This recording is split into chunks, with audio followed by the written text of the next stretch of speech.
Honorable Kipchumba Murkomen talk about it. What you have mentioned is that there is a makeshift morgue and nothing has been done. So far, we are seeing a scenario where maybe my brother Khalid may speak more about this, but it seems like there is lack of capacity in terms of bringing people closer to actually getting to understand what really happened and how to go past. Now you have the bodies on the ground, you have accused persons going on in court. And then again, looking at a bigger picture, there are victims out there who are families of the people who've been accused, who are currently going through a trial, including women and children. And you have people who've been displaced. And you also have a lot of businesses that have now gone under. So you have so many nuances to this particular incident that we're now referring to as Shakahola tragedy. And then you have the upcoming of this other new, and you may call them replica, sort of quote-unquote replica situations. You saw what happened in Migori, we heard of what happened in Meru, and now there's a place called Kwabinzaro. So when you hear of this, then it's a bit telling of the security organs, it's a bit telling of our society, it's telling so much on even our stand on particularly religion, if we have to look at things from a bigger perspective. So what I would say in a nutshell, it's a very sad situation, and it actually gives like a very negative report on how the government is and is doing its own mandate in terms of protecting the citizenry. That's how I look at it. It sounds like a movie sometimes when we talk about these things, Hussein. And when we followed the exhumation, and every day that there were people on ground, Red Cross was there, Vocal Africa was there, many organizations were there. Media was there until they locked us out. And then now we could not now actually go in and then give reports of what was going on. But any reasons as to why exhumation stopped at, say, 6? Is there any idea that perhaps there could be more bodies underground? And if so, have we seen any kind of movement, or did the process stop whereby they said we've not found anything else and it can be declared that we've gotten everything? You see, so when you go to the ground, and when we first broke this story, we had received complaints from members of families that had their kin somehow involved in the Shakahola incident. So what normally happens is you get all the witnesses who were there, and then you ask them to share with you the information that they have. And in terms of exhumation, it's where they saw people being buried. Okay. So they are the ones who would direct you to the graveyards. And with the Shakahola, they had all these different names, you know, Galilee and such kinds of places. So those are the guys who would then guide the DCI to specific areas where they confirmed that there were bodies. But then, of course, the DCI also themselves would go around to just investigate within the area if there are other sites that could probably be shallow graves. So that's what happened in the first place, and that's how it's done, actually. So when they stop exhuming, it basically means all the sites where they felt or they think bodies have been exhumed, have been opened up, and that they have confirmed whether they are bodies or not. The first time when we went there, we were, present during the exhumation, and it was a horrifying sight by any standards. I think the worst I've seen. Especially when you actually see bodies of children. Children are innocent, you wonder what wrong they did. And the way they were buried, it's like head, feet. I remember one grave, there were about 8 bodies, they just exhumed, and they were just covered in a lasso or something. And these are bodies of children? Bodies of children. Bodies of children. At most, I think the oldest that were in that grave should have been 12 or 13. You know, and even if you look at the numbers, the ones, the bodies that Ndu is talking about at the Malindi hospital, majority of them are children. Of course, you have women, a few men. So it's really something, and of course the stench when they open up the graves, it's really horrifying. So it's something that you know, even up to date, the community members who assisted the DCI in terms of digging up the graves are living with such trauma. You know, I was down there, Kwabinzaro, less than, I think, about 7 days, a week ago, and you could tell that the community is startled. Like, oh no, not again. And the questions people are asking is, didn't we learn anything? Didn't we do anything to stop this? Because Kobinzaro and Shakahola is just a few kilometers apart. It seems like the remnants, those who are, you know, the police were slow in coming in. When we raised the alarm that people are dying and all this, it took the police almost 2-3 weeks before they actually came down and, you know, did their investigations and they cordoned the area. And by that time, there were a number of followers who had already left that area because they heard that, you know, the police are coming, and they sent a few police officers first and then more and more. So we feel that, you know, not enough was done for the first time. And these guys moved away, not very far actually. It's still on the same road, the same route, just a few kilometers away.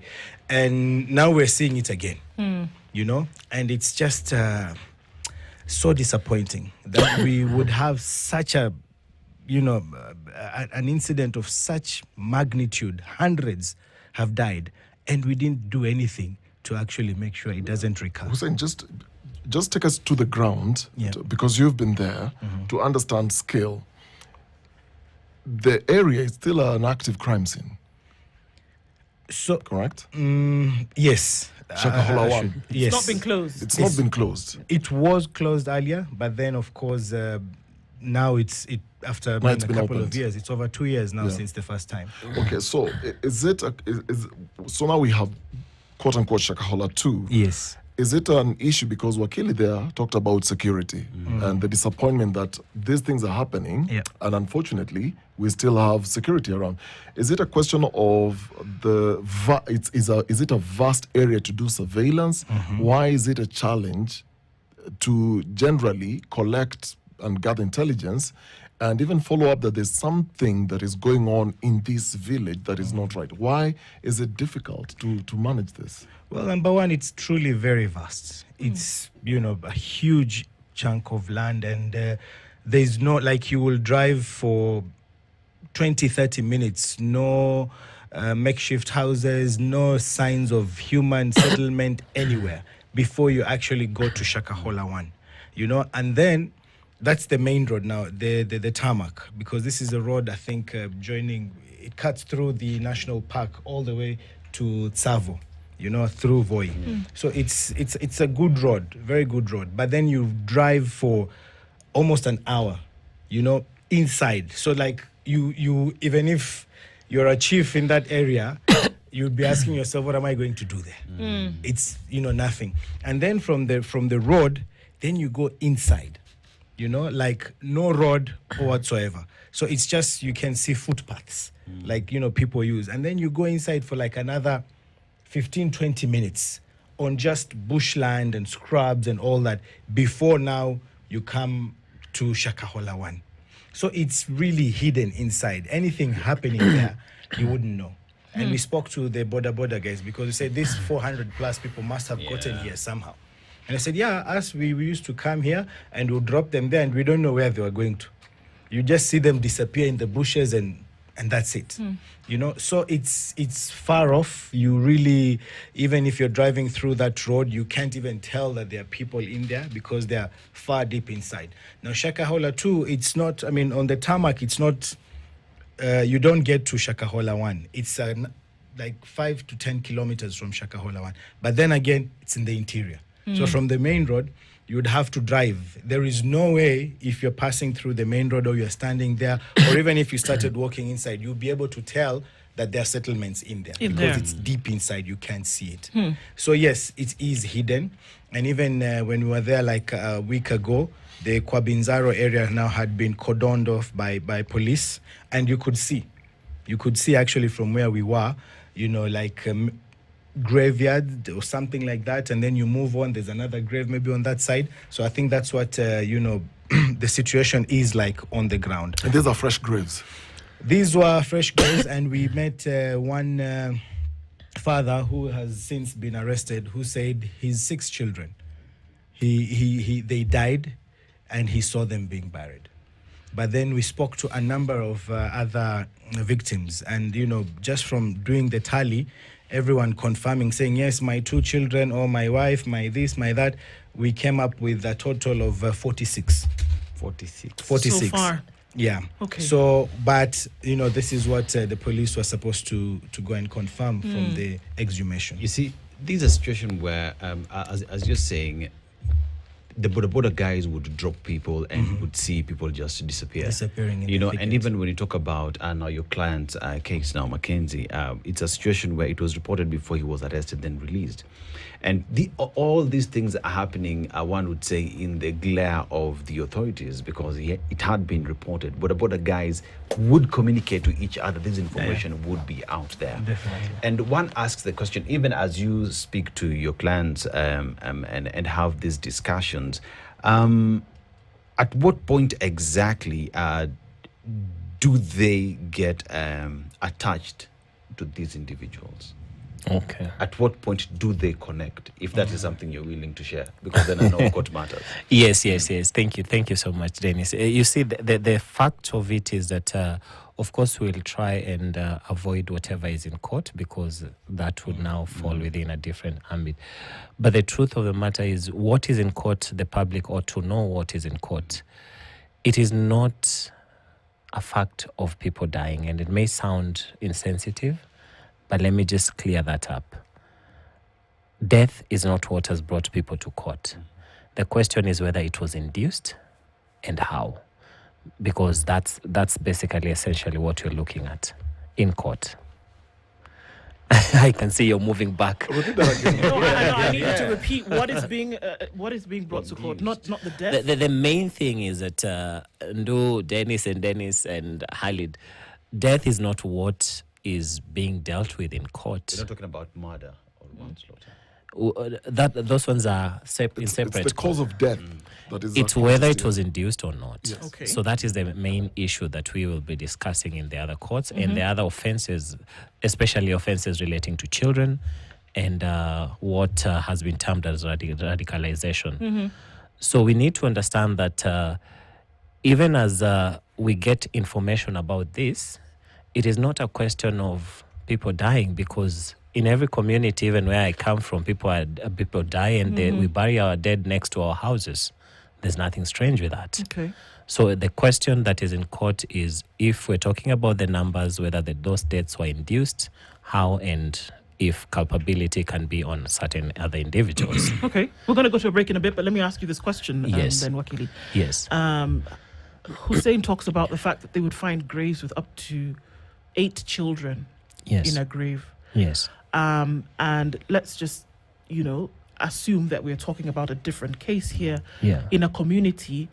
Would we see 8 children dying at the same time, and then they're being buried in the same grave as a natural occurrence? I'm just wondering, in what community then would that be natural then for us to say that something normal has occurred? Do we see things like that?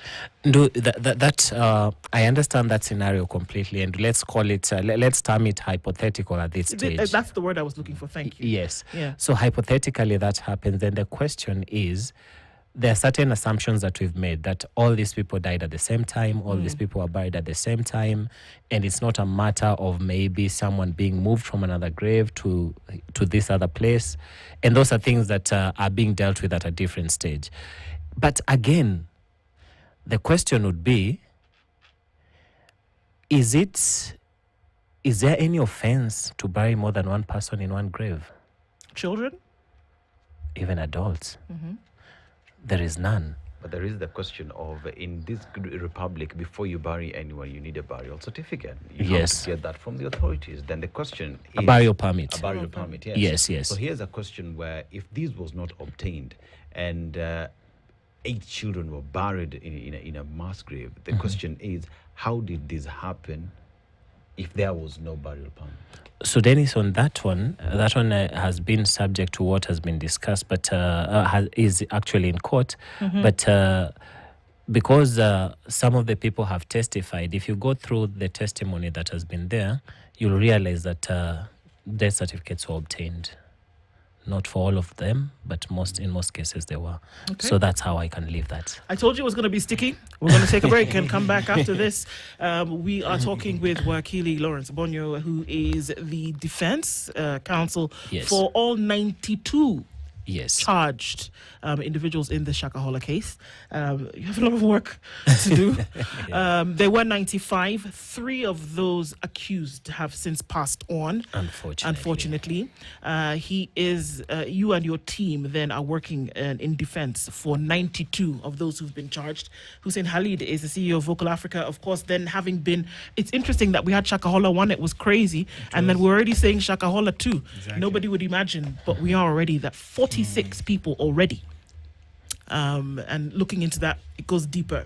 That's the conversation that we're having this morning on Justice Thursday. We'll come back and continue with that just after this short break and then see, okay, so is it possible that folks died as a result of an order or as a result of a desire being made plain to them? We're staying out of the courts, but it's an issue that we're going to discuss anyway. We'll come back and we'll talk about that after this break. It is now 23 minutes.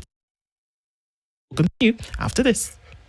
This is The Situation. Some are still unfound. Yes. So is it possible I act in a certain way under the inducement of somebody else's words who I see as a leader? It's the stuff that cults are made of. Does that happen? Is it possible? Thank you, Ndo. I really avoid the term cult because, again, definitions are neither here nor there. But at the end of the day, when you look at this hypothetical situation, it brings us to indeed what we are trying to find out. At what point would you hold someone else responsible for actions that you take on your own? That's why when I was starting, I gave a disclaimer that it may sound insensitive, but at the end of the day, you're looking at whether it was induced by someone else or not. So right now, the courts are dealing with this question of command responsibility and issues of someone having power over the other. The question is how you can actually articulate and prove this in court. And we will not want to get into the details as to whether that is tenable or not. But if you look at the day-to-day religion, at no point, and no religion tells you can get into heaven without dying. And again, no religion will tell you specifically doing certain things is actually wrong. Like we know in cutting across the board, prayer, fasting, and all that is actually allowable in religion. So essentially, you're looking at a situation whereby we are in an area where it has not been charted. These are uncharted waters before. Like it's a very new aspect of. And you're also looking at now our legislators trying to catch up and coming up with a bill that is now being discussed on regulation of religious organizations, something that has never been there. So to answer your question in a very brief way, it is how would you hold someone else responsible for a decision you make on your own? Okay. If today my brother here chooses to go on OMAD, 1 meal a day, and another person decides that I'm going to do a 7-day dry fast, who are you going to hold to responsibility at that stage? But that again is something else. Now, on the aspect that you would say that someone else induces or makes it faster, there are other offenses that someone can be charged with. If I, let's say, starve someone to death, I kill someone in one way or the other. But that's what, I don't want to speak for the ODPP, that is what they may be grappling with as to whether this is what these persons should be charged with. Remember, I represent 92 accused persons, and of the best matters that we have here, 2 matters, one in Shanzu for radicalization and one in Mombasa for manslaughter. These are the 2 matters that touches on all of them. When you talk of murder and offenses against children, this only touch about 38 of the people we're talking about. I don't know if I've addressed the main issue that you have raised there, or there's So, Akili, Yes.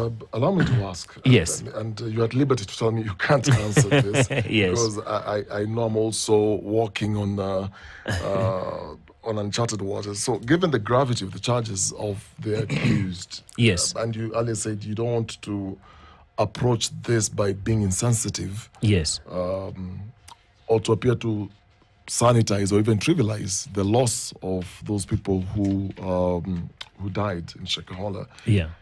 You've had a chance to speak to Mackenzie. Yes. And I he's my know you may client. not necessarily address yourself to the current case in court. Yes. But I'm just curious because as a defense lawyer, then what you'll be looking at Yes. in terms of your counsel to Yes. to Mackenzie and the rest Yes. is then look at technicalities of the case. Yeah. And like you rightly said, Yes. was this a question of was it induced? How did this person then end up dying? Yeah. When you're having your conversations with Mackenzie, I remember Yes. a phrase that we all know, Kitawaramba. Yes. And at the time, the body language and the way and the manner in which he was speaking and looking at journalists he appeared very confident that you have nothing on me. That was the demeanor. And I remember the analysis that were done when Mackenzie was arrested and each time he'll be taken to court. He appears like somebody who's very, very, either he's so disillusioned in his, and I think you said you don't want to call it a cult, he's so disillusioned that he's in his own space, or he's so confident, understands the legal frameworks around this case to tell us Kita Waramba. And so my question then to you is, in your conversations with him, Yes. do you believe that he didn't lead these people to death? Thank you, Dennis. It's I- it's a very heavy question. Do I believe? Does he believe? Does he believe? Does he believe? When Okay. you're speaking to him. There's one thing I can tell you categorically. My clients, Mackenzie included. Let's talk of Mackenzie. Yes. He believes in his innocence. And personally, as a defense counsel, I also believe in his innocence. That's why I'm representing him. It is my job to represent him. Yes. Now, on why he is confident, that's why we're in court. That's why he was very confident and he even stated those words. And it's not, I would not call it disillusionment. It is a fact that he knows and he believes. And we as the defense, we believe that he is innocent. Now, I understand it's very difficult from where you sit to look at this from a perspective that I am looking at it, but remember of the presumption of innocence. Remember what justice entails. When we talk of Lady Justice, we're talking about the 2 scales. Yes. And we have to give the accused persons their day in court. Their voice has to be heard and their perspective has to be factored in so that the judicial officer makes a decision based on, have you given me just a story or have you given me cogent evidence to find that this person is guilty or not? Now, that is one aspect. Number 2, when you look at the court of public opinion, people are met with this aspect of people died, this person was the leader there, this person was the one who brought them there, and these deaths were induced. To the general public, this is through and through. It's done and dusted. These people are guilty, and it is upon them to now prove themselves innocent. So it's an uphill task for them. But if you look at it properly, then you find that there's a bigger spectrum. There are children of these accused persons who are out there. There are children of the deceased persons who are out there. These children are suffering a great injustice by their parents being in incarceration in one way or the other. And these children are basically innocent.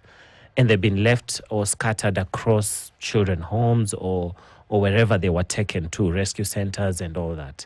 So this, or with relatives whom they don't know. So this is what we need to be looking at as a bigger picture, the people who are left behind. And when you look at the how, that is what we're dealing with in court. But presumption of innocence is what I would plead on. Presumption of innocence until proven otherwise. Well, the law gives him that. Yeah. You're right. The law gives him that. Have you listened to his summons? Yes, I have. What do you think of his summons?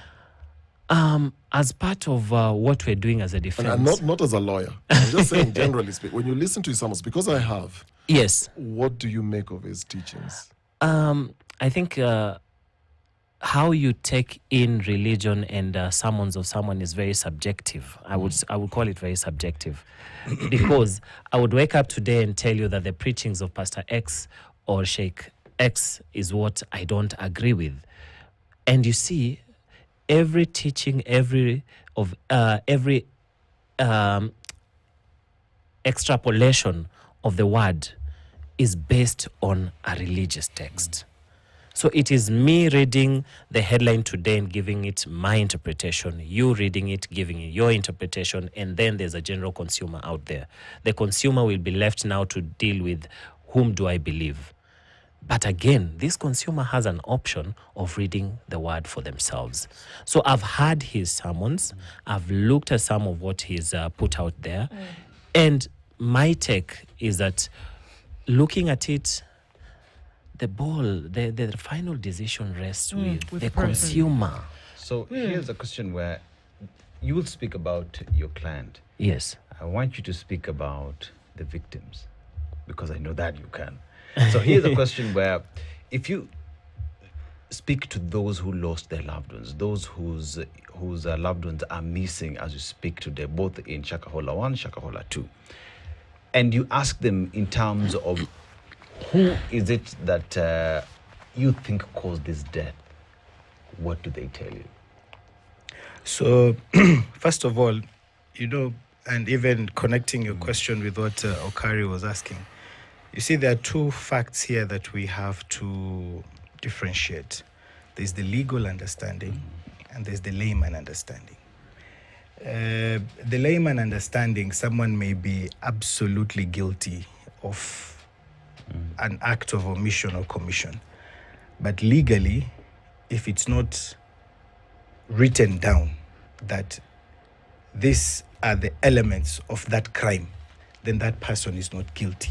True. And in criminal law, of course, you have to prove guilt beyond reasonable doubt. True. So this is because we were there when we were beginning this court matter and thinking of how we would, what do you charge this guy with? It can be murder because you have to be there, you have to have induced and all that. Must be a murder weapon and all that. So in law, there has to be a specific crime that has been, noted down either in... properly codified. Yes, codified, whether it's in the penal code or whatever, that says if you lead a cult and people in that cult end up fasting to death, then you are guilty of a crime called this and this. Punishable. It has to be very clear. So then if there is such a law, then you can charge that person and say, here it is. This is this law, section this and this, so you're guilty of this.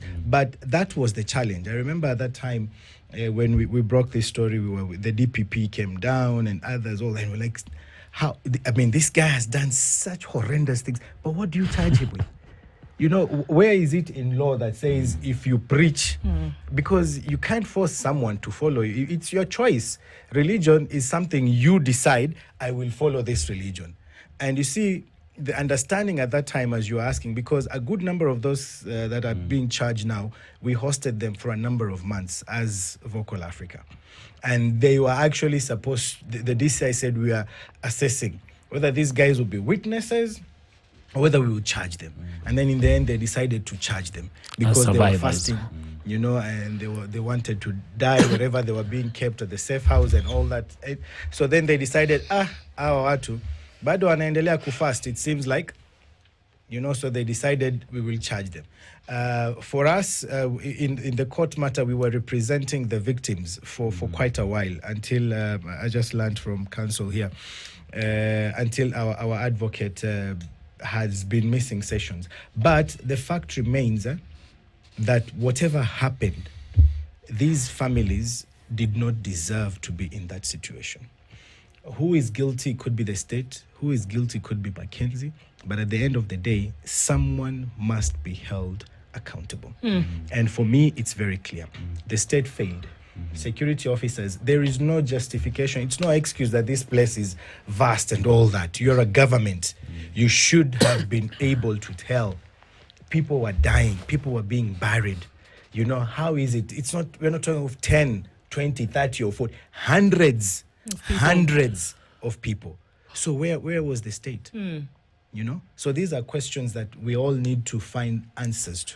So whereas these things are issues of personal conviction, when Yes. we're looking at religion, Yes. when we're looking at the subjective matters of religion, what you eat, Yes. how you look, Yes. what you imbibe, Yes, those are personal convictions, what you do. indeed. And at the end of the day, you making the decision is you. Yes. I don't know that we can make that same assertion when it comes to children Correct. under Yes. the age of 18, who science has told us, and whether you want to look at sociology, whether you want to look at Even law. psychology, or even the law itself has Yes, told us yes. that because of their makeup, they are unable. This speaks to capacity. They lack capacity. They lack the capacity to make life-altering decisions on their own because of the formation of their brain, their mental capacity, and all of this. Yes. They lack that. Yeah. So, and this is where I want to focus on right now. Yes.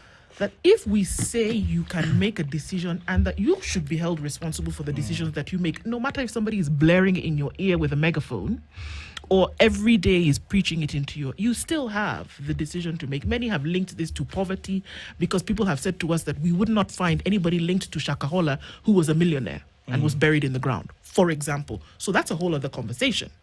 But when we look at the children Yes. here, who decided for them? Who decided that this child will not eat for 26 days running and then they were found dead? Or that they were they were just about to die and somebody helped them along by strangling them? Because remember, but the autopsy showed that in some of these cases, Yes. children were strangled Yep. at the very end of their life. What happened to them? They didn't make a decision to pray or not pray. Yeah. You see, Ndo, as I said, we hosted a good number of those 95 or 92 now individuals for a couple of months immediately from Shakahola. And we lived with them for like 3 or 4, 5 months. And the stories we heard from them, for them, it was like you're dying in prayer. And when you die in prayer, you're going straight to heaven. So fasting wasn't starving to death. Even I remember when we went to rescue, I think one of the images, people were saying this lady was crying and saying, Yesu, Munani. Yeah. If you remember such Yeah, things. yeah. You see, for them, they kept telling us, Tuliambiwa.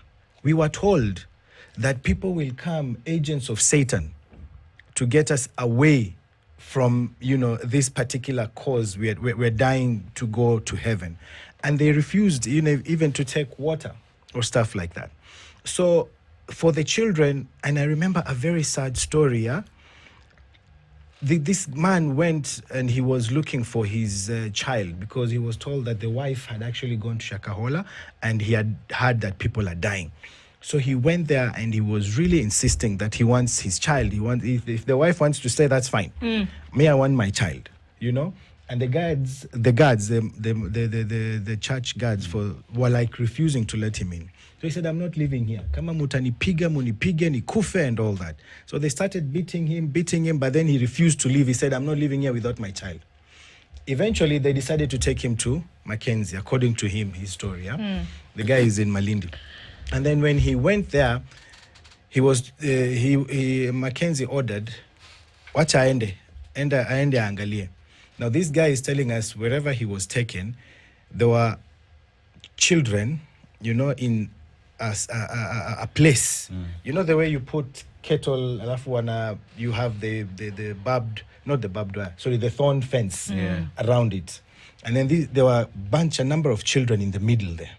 And they looked like they had been there for a number of days. They were so weak because they were not even the crying was so like low. Labored, yeah. So this is what they were doing. They were starving those, and he said he just couldn't stand it.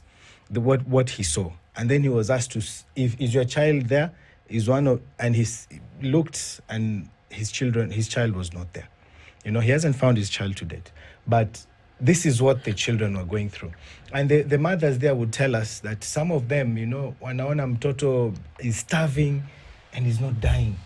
And she's feeling the pain, the kid is suffering. So then they just decide to make it fast for them. They would cover the mouth and lips, suffocate them so that they die, And these are stories from these women. Others would be clobbered. I think from the autopsies we've done, we've seen physical injuries, blunt force trauma and stuff like that. So this is what happened. This is what was happening. But I totally agree with you. But see, now the question is, who do you blame? Do you blame Mackenzie or do you blame the parents? Because custody always is with the parents. So in this case, Wakeli, as you answer that, how does the law, I know you're the defense counsel, but how does the law treat coercive death by starvation? Thank you, Dennis. If I can address your query just after dealing with the one who was raised that my brother Khalid has mentioned, there will be a lot of stories. And indeed, I cannot fault the human rights organizations and the rescue people went on the ground. But factually speaking, some of these stories remain as stories. Okay. Yes. So indeed, someone may say all of that, but when it comes now to what is coming up in court, and the good thing that nowadays is that with proper procedures, court proceedings are recorded, and the media is also allowed to report what has gone on in court. And you will notice that some of these stories did not make it to court, and some of these things remain in the public domain so that people have a different perspective of what happened, as opposed to what can be actually factually proven in court. So this is the aspect that is very difficult for us, but it's a reality. You cannot change what is in the public opinion in terms of telling them that factually this is not correct. This never happened and this is just someone's story. Maybe they're just making it bigger for their 15 minutes of glory or something like that. We cannot say that. Now, to answer your question, there's this question of the children. And being a children's lawyer, let me tell you honestly, the children lack capacity. The guardian or the parent has 100% responsibility on what happens or decisions that, whether positive or negative, on the child. So indeed, where you can say that offenses and atrocities that happened against the children, they are directly, if the child live with a guardian there, they are directly linkable to the parent. So the parent has to be answerable to that. And that is something that is difficult to run away from. Remember, even a child at their lower age, they cannot choose religion. Most of us, even religion was chosen for us. You don't get to that point that before you get to the age of majority that you get to choose to be Muslim, Buddhist, Christian, or anything. Right. So this is chosen for you. So this again goes with the parent. The parent has to bear responsibility for what the child decision that affects the child. Now on to the question that you had asked about. Sorry, could you repeat? Also, how does the law then address itself to coercive death by starvation? Yes. So, generally, coercive death, you would be looking at either murder or manslaughter. Manslaughter is where you never had intentions, but a death occurred. But murder is where you had the malice aforethought, you did the act, and then you intended to cause the death, indeed. So, when you look at these two, there is none that is actually codified straight to the point of denial of sustenance That's what Khalid was talking about. It's not properly codified to say that there's this formula that now attributes to a particular offense. But again, we have very sharp and well-trained individuals from the ODPP side. They are lawyers just like we are. They know how to show and point out to the aspect of coercion, to the aspect of this death is not a naturally occurring death. This death was induced by so and so. So the aspect of looking at how you get to that death, we leave it now to the prosecution to add to the facts so that it can bring to that aspect. So at this point, it's so laborious then to prove that. Is that the reason why then they're going for radicalization? Because they will say, okay, so the teachings and the sermons were extreme and very radical. From a lay person, I'm calling myself right now lay because I'm not on the ODPP side. They reserve the decision to charge, and they have to look at what would give them a conviction or not. Personally, I would look at the whole of this as being very difficult, and I agree with Harley that indeed someone has to be held to accountability. But who is this person? Is it a case where the government is trying to pass the baton to someone else that you're the one who's supposed to be responsible? Is it a case of a decision that was made by an individual for his or her own family, and then they want to blame Dennis Okari or another Dennis here? They want to say that you are the one who made me do what I did to my child, or you are the one who made me do what I did to my wife or to myself. Those are the questions that now people are grappling with on the other side. But factually speaking, atrocities that happen and offenses that happened against children, denial of their basic rights to education, and even things that talk about death, though I would wish to distance myself from the issues that my learned brother has indicated, that other people are clawed, people are asphyxiated, strangled. We are yet to see that. All right. And this conversation obviously continues because this is an active court case. And unfortunately, there's an active Shakahola too. And folks are asking, why are we having this conversation that's in history? It's not history. It's present. It's current. And these are, sadly, the elements of our times. Indeed. We'll look into them and continue. Thank you for being here this morning, both of you. Thank you for having us. And for being so objective in this conversation. Always necessary for us to do. Hussein Khalid is the CEO of Vocal Africa. We've gone over time, but necessary for us to do. Lawrence Bonyo, advocate, and has been with us this morning on Justice Thursday. The conversations continue. Asante Sana. Thank you. It's 9:05. Good morning. Good morning. This is the Situation Room, the only way to start your day.